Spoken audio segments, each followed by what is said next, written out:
The Nile River was a very important part of life in ancient Egypt.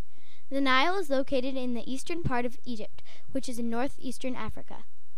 The Nile River is the world's longest river. It is about 4,000 miles in length, and it flows north through the Sahara and Nubian deserts to lower Egypt, where it empties out into the Mediterranean Sea at the Nile Delta. Flooding of the Nile is very important to the Egyptians, as it provides silt, which is one of the 3 basic needs for growing crops.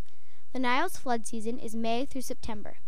The other important ingredients for agriculture that Egypt had are hot temperatures and long growing seasons. Some of the crops the ancient Egyptians grew were wheat, barley, vegetables, and fruits.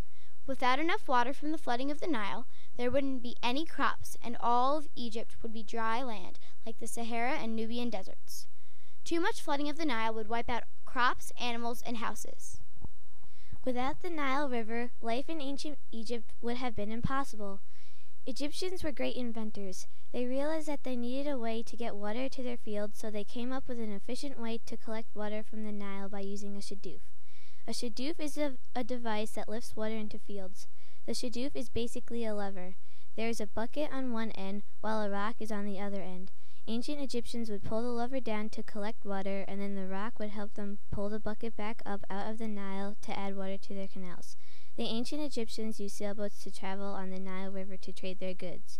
Ancient Egyptians depended on the Nile River for everything to develop their amazing civilization.